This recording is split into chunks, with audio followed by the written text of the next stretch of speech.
Imo State-based journalist Nonso Nkwa don't finally narrate how he was arrested in Imo State, who arrested him,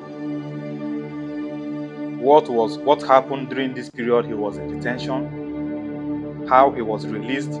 He also made a very shocking revelation of how almost over 1,000 plus Imo State youth are languishing in different police stations in Imo State, both those who are guilty and those who are innocent. I want you guys to listen to the full gist and hear what he said. Thank you. My arrest and prison detention for 54 days.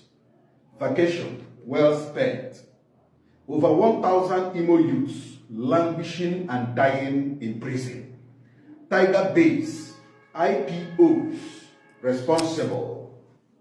At about 4:30 p.m. on Sunday, 20th October 2024, I was ambushed at exactly opposite Teacher's House, Port Harcourt Road, Owerri, by Ebubago militants and Tiger Base officers, led by one Chidebere Wosu, who ordered that I should be thrown inside the boot of the Lexus car they ambushed me with.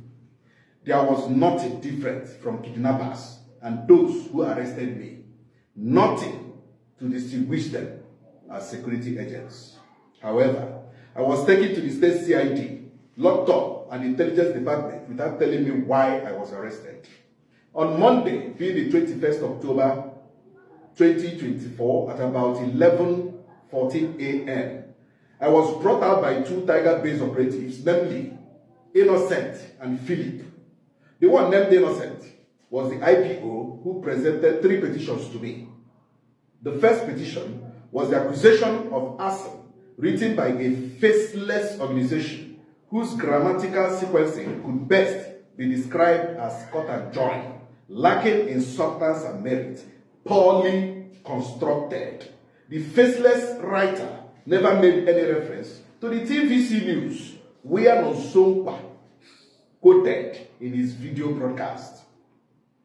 The second petition was written by one SP Davidson of the Intelligence Department of the Imo Police Command, where he accused me of inciting the public against the government by saying that the LGA chairman signed their resignation letters as a holding charge if they don't part with a certain percentage of the local government allocation. The third petition, also written by the same SP Davidson, was that I am planning to cause anarchy for organizing a protest against police extortion.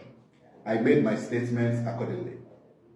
I was told I would see the CP for an interview, but I never saw the CP till I was hurriedly bundled to the Magistrate Court 1 on Wednesday, October 23rd, where I was remanded in prison custody, even when the magistrate knew she has no jurisdiction over treason charges brought against me. I was taking notes. When I arrived at the Federal Correctional Center, Owerri, there was excitement among the inmates when they saw me. I was taken to records department where I was documented by friendly warders and wardresses. I was later shown to my cell, F-line, where I shared the space with the general provost of the prison and 4 others. The next day, I was taken to the clinic department of the prison where tests were conducted on me and the medical file opened for me. The friendly nature of the inmates made me settle down without difficulties. They were happy seeing Nonso Nkwa. It was an opportunity to listen to their challenges and what brought them to prison.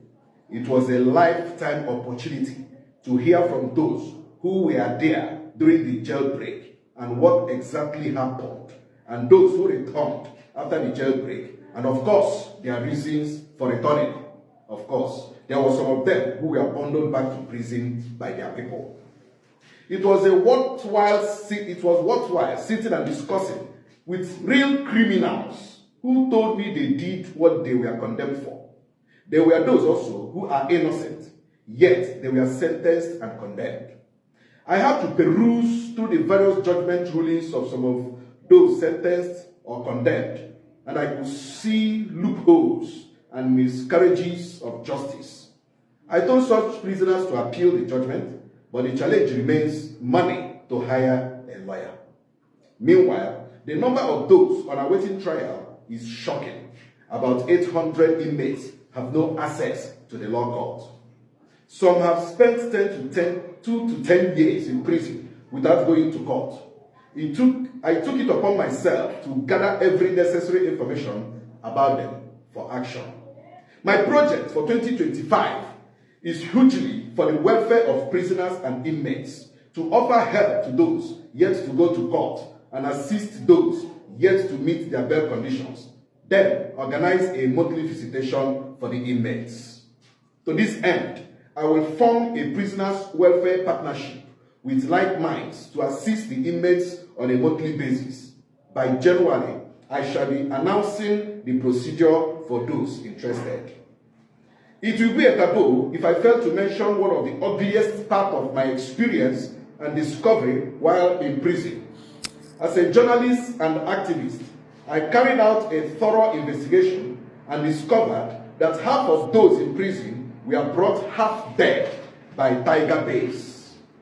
There was a case of one inmate brought by tiger base, but because of the condition of the suspect, the prison management refused to accept the young man brought by tiger base.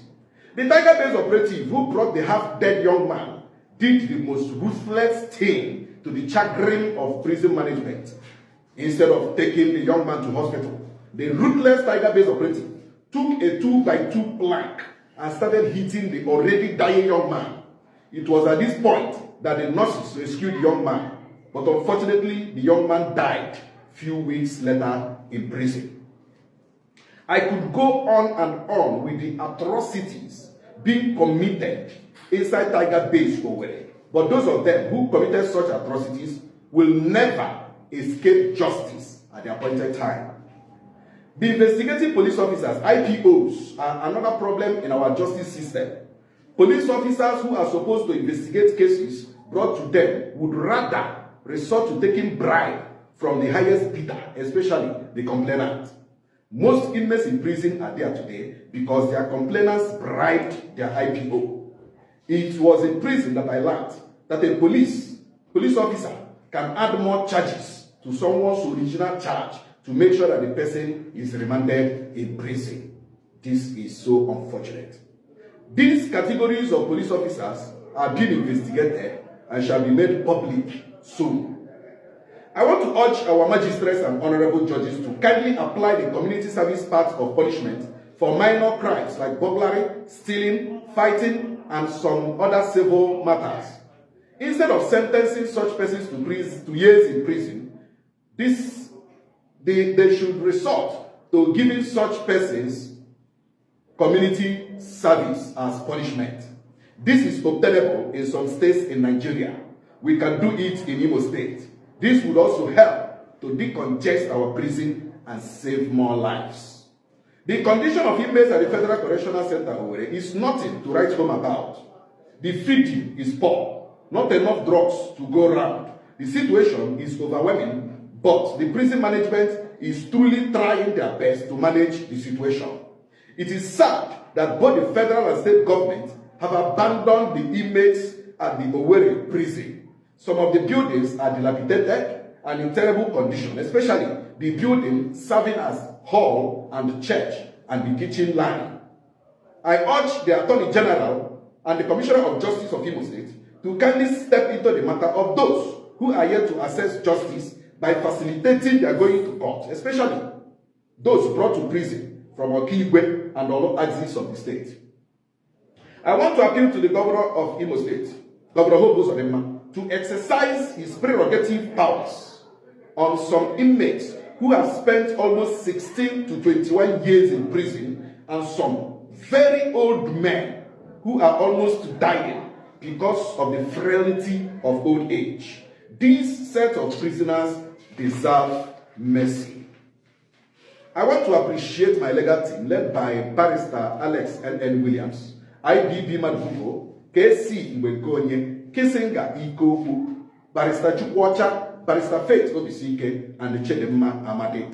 I won't forget the efforts of Duru Daniels, Marjorie, Saviola Godwin, the entire Ozisa family, Obinna Chineke of Dalin FM, Davidson Amarez Amamosu of Those FM, and my other colleagues who added their voices for my freedom.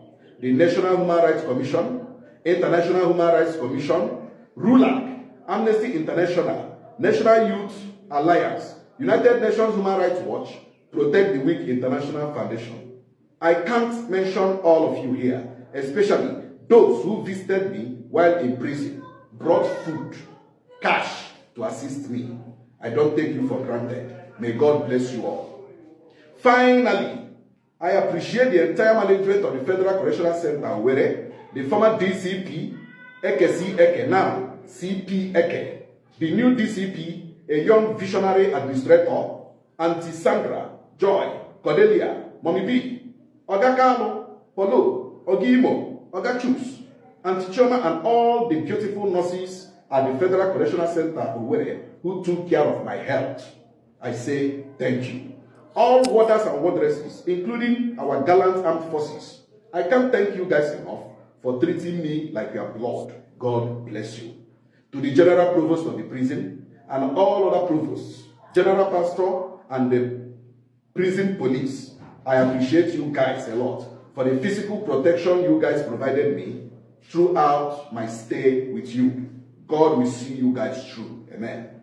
Before I conclude, the use of faceless organizations and individuals to write baseless petitions against opposition and critics of the Imo State government is a childish political tactics that must backfire and bring shame to Imo State. To any government that lacks the confidence and trust of the people, truth is inciting to such government. I have no personal grudge against the governor or anyone working for him, but I have serious issues with the way his information managers are managing his relationship with the people. There is an unprecedented gap of communication between the government and the people of Imo State because the media team of the governor only attacks personalities instead of issues raised. This is the greatest undoing of Uzodinma's administration. I will remain at the forefront of justice, defending Ndimo with the weapon of truth against political gamblers and jobbers. This is my vow. Nonso Nkwa, President, Protect the Weak International Foundation, Nchekwa Umu Ogbenye Foundation. May God bless Alibo, may God bless Imo State, and may God bless Nigeria. Thank you.